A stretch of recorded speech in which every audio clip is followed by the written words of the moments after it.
Juliana Castrilhão Benchaia, eu sou aluna do último período de licenciatura em História da Universidade Veiga de Almeida e, utilizando como base a BNCC, eu vou apresentar uma aula para o 9º ano do ensino fundamental para a disciplina de Diálogos Interdisciplinares com o Tempo Presente. O tema dessa aula é a América Latina no contexto pós-Guerra Fria, a competência é a História Recente, o objeto de conhecimento é o fim da Guerra Fria e o processo de globalização, políticas econômicas na América Latina. A habilidade é discutir as motivações da adoção de diferentes políticas econômicas na América Latina, assim como seus impactos sociais nos países da região. Bom, vou aqui utilizar uma bibliografia como base, vou utilizar um livro chamado Globalização, Dependência e Neoliberalismo na América Latina, da editora Boitempo, do autor Carlos Eduardo Martins. O livro Pensar as Direitas na América Latina, da editora Alameda, dos autores Ernesto Borrolavski, Rodrigo Pato Samota e Stephanie Boissard. E também um artigo do Márcio Pottman, intitulado Proteção Social na Periferia do Capitalismo, Considerações sobre o Brasil, publicado por São Paulo em Perspectiva. Além disso, vou utilizar também um conteúdo interdisciplinar, que é uma obra chamada Mão, do arquiteto Oscar Niemeyer. Bom, então vamos começar essa aula hoje e a gente vai discutir sobre os caminhos que os países latino-americanos têm feito desde o fim do século XX e o início do século XXI. Para começar, a gente tem que falar um pouquinho do contexto do fim da Guerra Fria, No início dos primeiros anos da década de 1990, a União Soviética, que era um dos lados dessa bipolarização do mundo, e aqui explicando, porque a gente diz que a Guerra Fria foi um período após a Segunda Guerra Mundial, onde o mundo ficou bipolarizado, dividido em dois polos. De um lado, os Estados Unidos e o bloco de países capitalistas, e do outro lado, a União Soviética e o bloco de países comunistas. E que durante esse período houve uma disputa entre qual ideologia iria prevalecer e que foi um período de bastante apreensão, porque tinha a possibilidade de um grande conflito que poderia levar ao recurso de armas atômicas. Então, esse período ele acaba com o fim da União Soviética, quando a União Soviética ela entra numa crise interna, econômica e política, que leva ao fim desse país, que liderava o bloco comunista.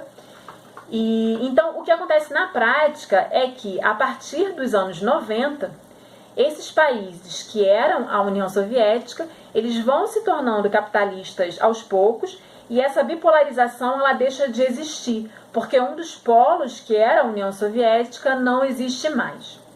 Com isso, o mundo tende a se unificar em torno da solução capitalista com vários polos econômicos. O pessoal da geografia diz que o mundo deixa de ser bipolar para ser multipolar, ou seja, para ter várias áreas do planeta que são importantes para a economia capitalista. Então, assim, esse é o contexto que acontece a partir dos anos 90, com o fim da União Soviética e o fim da tensão da Guerra Fria. E a grande pergunta que a gente precisa fazer na aula de hoje é: qual a relação disso com a América Latina? Então, o que acontece é que a América Latina, e aí incluindo também o Brasil, tinha passado por um período de várias ditaduras militares e ditaduras que seguiram o caminho do capitalismo. A grande exceção nesse sentido de países capitalistas é Cuba, que seguiu o modelo socialista. Mas, no geral, a América Latina permaneceu capitalista durante toda a Guerra Fria.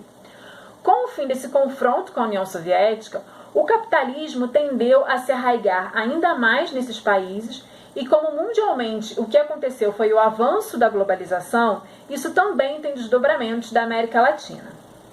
E aqui eu faço uma pergunta: você sabe o que é essa ideia de globalização? Então eu vou explicar. Globalização é um termo muito usado dentro da geografia e da história para definir essa redução das fronteiras entre os países, uma maior conexão entre os países e as economias, formando uma espécie de economia global. Isso é um processo que dura muitos séculos e que está num momento bastante avançado. Cada vez mais as empresas elas têm filiais em vários países, existem empresas transnacionais e a economia ela não é mais de um país ou de outro, ela está toda interligada. E aí, como que isso tem desdobramentos na América Latina? E aqui eu vou citar um exemplo do que aconteceu, né? Houve uma tentativa de criação de uma área de livre comércio nas Américas chamada ALCA, que acabou dando errado. Mas a ideia era mais ou menos o seguinte: os países latino-americanos eles iriam ter uma área de livre comércio com os Estados Unidos. O que isso é complicado, porque tinha essa ideia de que houvesse um livre comércio das mercadorias aqui da América Latina, com os produtos estadunidenses, a gente iria sofrer um sério prejuízo. E essas empresas norte-americanas, elas só iam se fortalecer. Essa ALCA, então, ela acabou não saindo do papel, por essa razão, né, por não haver uma real vantagem nela para os países da América Latina. E outra razão que eu gostaria de destacar nesse cenário, após o fim da Guerra Fria, é o que a gente chama de agenda neoliberal. É assim, existe um modelo econômico do liberalismo, que é muito antigo, né, vem lá do século XVIII, e que, em linhas muito gerais, diz que a melhor maneira para o funcionamento do capitalismo é a pouca participação do Estado, do governo na economia, e uma grande participação das empresas, que, portanto, iriam concorrer entre si, o que levaria a uma competição entre elas e a uma queda nos preços e um melhor funcionamento da economia de mercado. Isso valeu por um bom tempo na história do mundo, até que entrou em crise no século XX. No final, né, do século XX, surge uma nova onda de liberalismo, por isso o neoliberalismo, né, esse prefixo neo, que tem a ver com novo, ou seja, um novo liberalismo, né, que volta a afirmar esses princípios a partir dos anos de 1980, por iniciativa principalmente dos Estados Unidos e da Grã-Bretanha. Esse perfil de neoliberalismo, ele afirmava que o governo deveria cada vez mais retirar a sua participação na economia, deixar, por exemplo, de ter empresas estatais, permitir que esses blocos transnacionais se formassem sem muita participação dos governos, né, porque se acreditava que dessa forma, com o avanço da economia de mercado, tudo seria melhor para esses países, por conta dessa crença de que a concorrência gera consequências positivas para o consumidor. O problema específico no caso da América Latina é que, nesses países, diferente dos Estados Unidos e da Grã-Bretanha, por exemplo, né, que eu citei anteriormente, tem um histórico de subdesenvolvimento muito pronunciado. Vale a gente lembrar que os países da América Latina eles foram colonizados pelos europeus a partir do século XVI, né? Foram colônias dos europeus, foram por muitos séculos explorados, tiveram uma industrialização bastante tardia, feitas bem depois das potências europeias, tudo isso contribuindo para que a gente chegasse a uma condição de subdesenvolvimento, que quer dizer com maus índices de desenvolvimento humano, com difíceis condições de vida para a maior parte da população, com economias que são pouco industrializadas, né, se comparadas a dos países centrais, as principais potências do mundo. Então aqui, citando um trecho, né, do autor Márcio Potman, no seu artigo intitulado Proteção Social na Periferia do Capitalismo, a diferença entre países do centro do capitalismo, né, e aqueles países da periferia, quanto à proteção social, ela é gritante. Na periferia, houve dificuldade em completar o estado de bem-estar social, assim como também as elites locais barraram os avanços da democracia. Apesar disso, um pequeno aparato social, né, que havia sido construído a partir da década de 1930, passou a ser fortemente questionado desde a crise dos anos 80. Assim, o desafio hoje é vencer a exclusão social, construindo uma democracia social. E aí é por isso que existe esse problema, né, entre essa chamada agenda neoliberal de diminuição de participação do Estado e o subdesenvolvimento. Porque será mesmo, né, que só as empresas são capazes de melhorar as condições de vida das populações desses países latino-americanos? E aí, com esse questionamento, né, vem, na verdade, também um grande impasse que tem alguns desdobramentos políticos. Desde o final do século XX e também no início do século XXI, a América Latina ela tem oscilado, ou seja, né, tem modificado, horas elegendo governantes de esquerda e horas elegendo governantes de direita. E apesar da complexidade, né, e aqui citando o livro Pensar as Direitas na América Latina, do historiador Stéphane Boissard, né, no que pode ou do que não pode ser definido principalmente como direita na atualidade, eu vou explicar melhor o que esse balanço ideológico pode representar. De uma maneira geral, né, esquerda é a maneira que os historiadores fazem referência às pessoas que têm ideias mais ligadas aos trabalhadores e à construção de uma igualdade social por parte do Estado. Então, no geral, as pessoas que têm ideias de esquerda, elas defendem que os governos tenham uma participação muito importante na redução das desigualdades.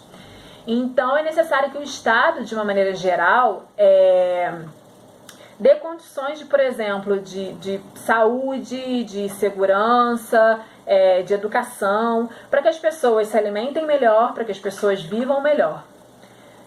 E por outro lado estão os governos de direita, que pensam que essa não é tanto uma função do Estado, seria mais uma função, de repente, da economia. E os governos de direita, em geral, acham que esses governos, né, que dão muita assistência, eles estão, na realidade, viciando as pessoas para ficarem sempre dependentes do Estado. Os governos de direita defendem uma menor participação do Estado na assistência à população. Então, assim, na América Latina, o que acontece no final do século XX e no início do século XXI é que tem horas que tem a eleição de vários governantes de esquerda e em outros momentos os governantes de direita fortalecem o poder. E é aí que a gente chega a um momento de grande desafio, né? Uma das grandes questões do nosso século é como que os países latino-americanos eles vão se inserir nessa economia global, mesmo com todas as mazelas do subdesenvolvimento e de um histórico de exploração e de condições difíceis, né, que ainda não foram superados. Então, assim, né, encerrando a nossa aula e somando as reflexões aqui apresentadas, eu vou deixar vocês com um elemento, que é a foto de uma escultura de um arquiteto brasileiro chamado Oscar Niemeyer, que está no Memorial da América Latina, em São Paulo. Ela se chama Mão e tem uma referência, né, a esse sentimento de latino-americano. Enfim, eu vou tentar colocar ela, né, aqui, ela vai aparecer em algum lugar.